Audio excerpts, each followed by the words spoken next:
Welcome to Hunter-Gatherer Cooking. I've travelled to Scotland for the second time to meet with Wester Ross Salmon. This time I'm digging deep, exploring the surrounding land, going underwater and asking the questions that I want to ask. Hi everyone, welcome to Hunter-Gatherer Cooking. I've actually been spending the last week or so up in the Highlands of Scotland on the Wester Ross Salmon Farm. People are brilliant and their processes I think are fantastic. I'm going to meet with Richard and Ash today. They're actually going to talk about a rather special stock, which is the Genesis fish, which is all part of the Broodstock programme, and that's here at our Ardesi Seawater Farm. I'm Richard Dodds, I'm the manager of the Broodstock site here. It's the first broodstock site in the UK for salmon. Previously everything came from Ireland or Norway, so it's a bit of a learning curve as well as anything else. But there's been this huge investment going in a large broodstock facility ashore.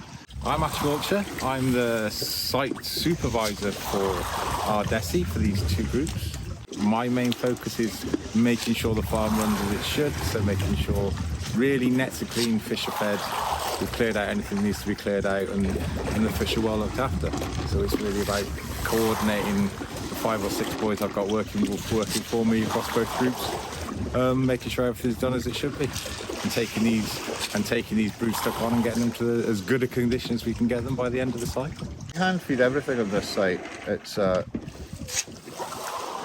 a good way for the guys to kind of check the fish, their behaviour. It's good hands-on. We get a kind of visual reaction on the fish. You can see what's going on with them. It works really well. Our cages are quite small and shallow, so you get to see the fish every day. As a bloom came in and we started feeding, they'd be very reluctant to come to the surface, and at that point we would stop feeding immediately. Most of the blooms are hanging about in the top metre of the water, so if you encourage your fish up into that, then they're going to experience some damage. And you said it was hard to use the automatic feeders in smaller populations, yeah. And smaller populations. Why is that? And the shallower cages too. So it's just, if you imagine that there's only a couple of thousand fish in there, and the automatic feeder puts in a big spread of pellets, then the fish kind of go down with the pellets and follow them down, and it's better to keep them on the surface and you can visually see what's happening. As soon as their appetite starts to dissipate, we'll just slow down the feeding. It's about not wasting feed as well, you know. Nobody wants to do that. No fish farmer wants to do that. So the difference for us here as a broodstock farm versus a production site, mainly that we will, whereas a production site would feed to 100% of the fish's appetite, so they were completely satiated for feed and didn't want any more.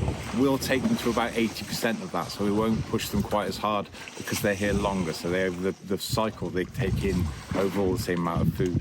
What our focus is really is to build their fat stores for when they go ashore. When they go ashore, they go into fresh water and they won't feed at all once they go ashore and go into that egg production cycle. So we're trying to get their fat levels and their muscle levels up to a point that they're in the absolute prime condition come the point that we actually take them and strip them for eggs, so the eggs are in the best possible condition we can get them to. Have you always got the eggs in this way? No, so this site at Ardesi is now nominated as a broodstock site because of its kind of natural circumstance, the quality of our water, etc. Previously, so 2 years ago, we were a normal production site, so we produced very high quality kind of production fish for harvest, which obviously had slightly different demands than the broodstock. But now we're at Ardesi. Now this is now a broodstock site.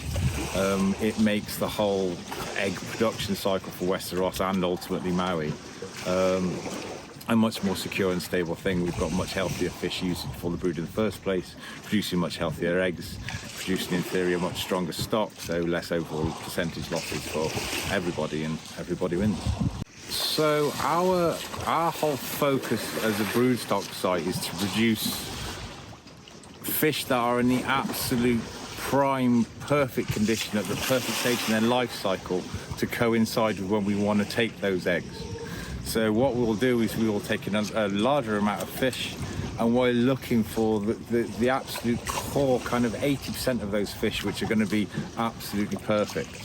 And we will grow those fish on, as I said, we'll grow those fish on to the point and get them to the point of their flesh quality, fat levels, etc. Give them the absolute best chance when they get a short produce cracking eggs.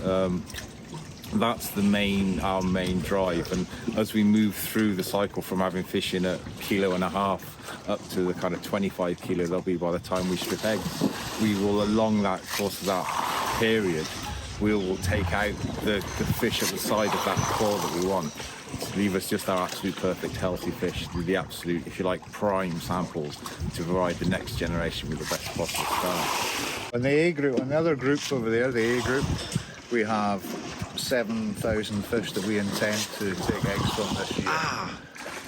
So that's A group down there. Yeah. What, this is B? B group. So the fish on this group are for next year's generation. Right.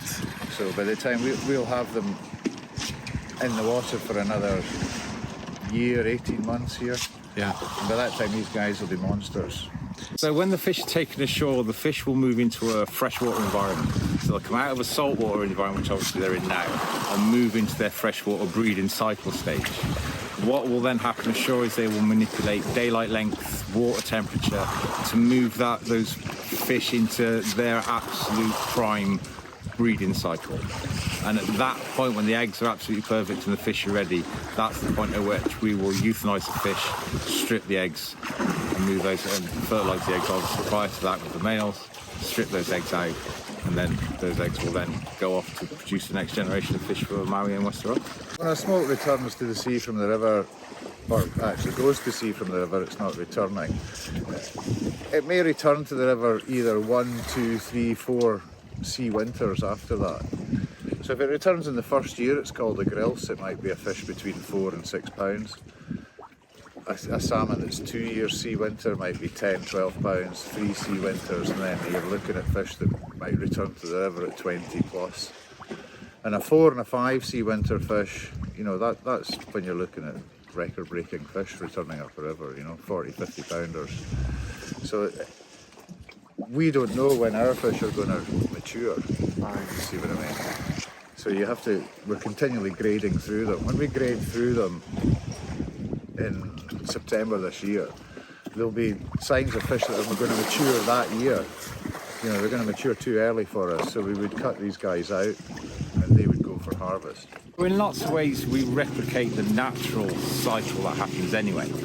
So in the natural world, if you like, in the natural cycle for a salmon, once those salmon are spawned, they hatch from their eggs, they will stay in freshwater for up to 2 years, build in size, strength, condition before they then exit that freshwater and go out to sea and hit the salt water.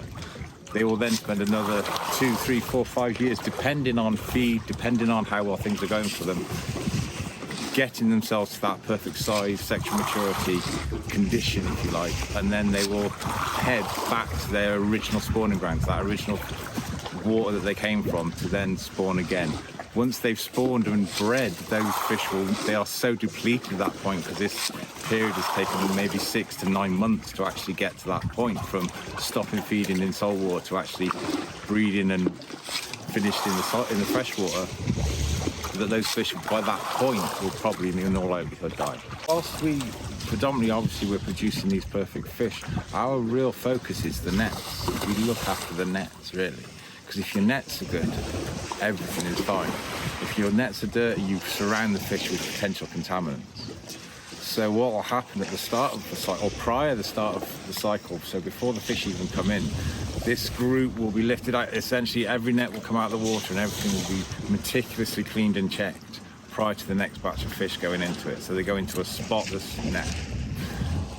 What we'll then do is through the cycle, we keep turning these nets. So we'll move the fish from one net to another net, take that net out of the water that's now empty, and let UV and the wind clean and dry that net. And we'll keep with that cycle all the while cleaning nets, but then just matching what else we do is really meeting their feed demand. So the guys that work with me, their day is divided between moving fish between nets, cleaning nets, checking nets, and making sure the fish are fed. That is almost the day-to-day running of the site, is just to make sure they're in the absolute best possible environment with the best possible diet.